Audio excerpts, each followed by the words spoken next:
Communications. Communication is one of the most important elements of project management because a project manager will spend about 80% of his or her time communicating.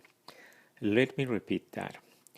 80% of your time in a project will be spent communicating. That means that you need to have a good understanding of your role and communicating to your team and to the key stakeholders every type of information that is needed. So let's do that by having a good understanding of what we communicate, why, when, how, and who we communicate. Who needs communication? Well, donors, beneficiaries, partners, government officials, anybody who has an interest in the project needs communication from the project.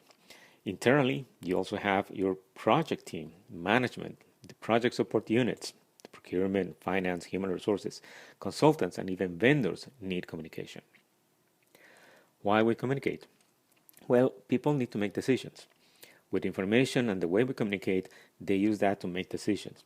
We also need to alert on risk and issues. We need to report on progress, coordinate activities. By communicating, we are helping people coordinate activities, especially stakeholders, vendors, or partners who are working with the project. And we also instruct and organize the work. We help also clarify and resolve misunderstandings. With clear communications, people have a good understanding. Any changes on plans, they need to be communicated. We also communicate to build support to the project, to build consensus, and even mediate on conflicts. So what do we communicate? We communicate project progress, where we are, any challenges and issues in achieving our progress.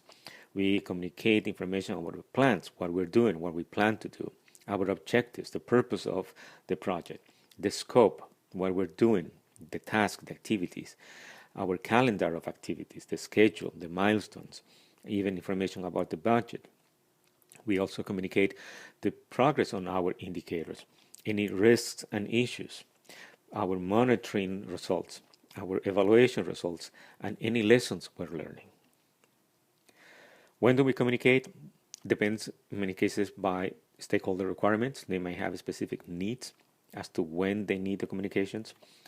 We can also use regular meetings or specific project milestones to communicate the progress of the project. There might be specific dates that are identified in the project schedule, and we can even set up specific timelines like weekly, monthly, or quarterly opportunities to communicate to the different stakeholders.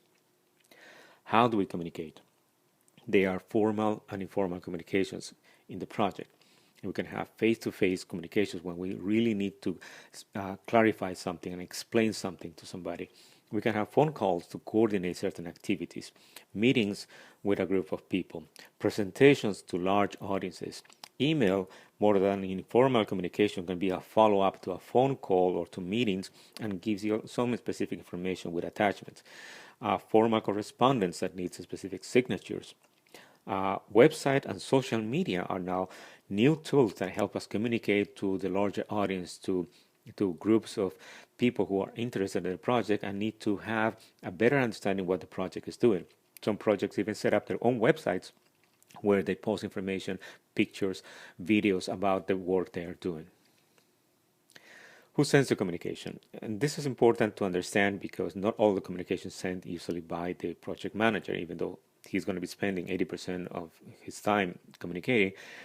He might be preparing communication that other people will send it within the organization. And there is a hierarchy, and that hierarchy is important to understand. At the top level, the organization executive, then there could be the project sponsor or a program manager or project director, whoever is supervising the project. Then the project manager, and then he can delegate some communication responsibilities to the project team. This structure is important because the level of authority and the level of connections that different people in the organization have with donors, with government officials, they need to follow that layers of authority. So it's important to identify them early in the project about how it's going to be your communication process and who are going to be responsible for sending the communication. Team meetings is a good opportunity for the project manager to communicate, and it's a two-way communication. So the idea is that you need to schedule regular meetings process where you make sure that you are distributing an agenda, and make sure that you follow your meeting rules, which are called the 5 Ps. So team meetings, to be effective, they need to follow these basic rules. You have to have a purpose. You need to have a product, what's going to happen at the end of the meeting. A process, how you're going to be managing the meeting. The people, only the people who need to be in the meeting. And that's important because sometimes we have a tendency to invite a lot of people to our meetings, but if they don't have any specific role in that meeting, they are not going to be interested. And they're going to be adding you more work, and they're going to be a distraction during the meeting. And preparation. So let's look a little bit in some of these components. The meeting agenda, it's where we have clear specification about why we're meeting. We have the objectives of the meeting. We identify all the participants. We also identify the date, time, and place of the meeting. We list the meeting topics. This is important because we need to make sure that people understand the issues we're going to be discussing, what we're going to be talking during that meeting. And we leave some space for notes so that people can write them down during the meeting. The meeting process also is important. Once you start the meeting, you need to explain the purpose of the meeting again so that everybody understands why we are meeting. We might review previous meetings. If that were some issues or decisions were made in the last meeting, this is an opportunity to review them just to make sure that everybody agrees on that.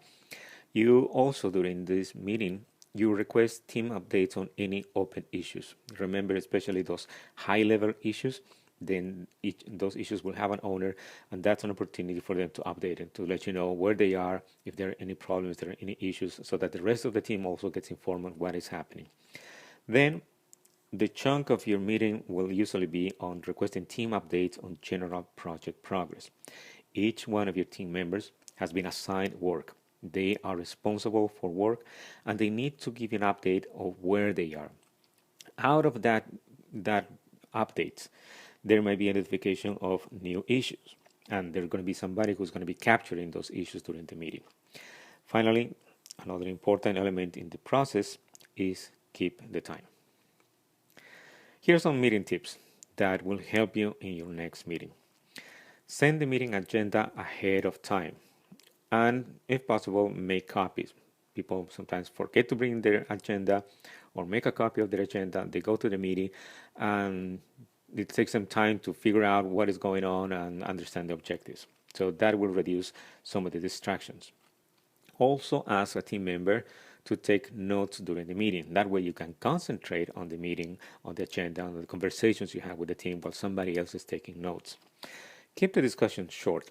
There's also a big tendency, there's a problem and discussions will happen, and they tend to hijack your meeting, and you don't want to happen. You have to meet your agenda. So that's a good moment when you ask your team members to stop the discussions and schedule or agree that there's going to be a separate meeting where you can then explore in more detail that issue. But you have an agenda, there is a process that you need to follow, and that will help you go back into track. At the end of the meeting, recap the main points and agree on actions so that everybody understands what are the actions they need to take or any agreements on the decisions that were made during the meeting. Again, end on time. That is important.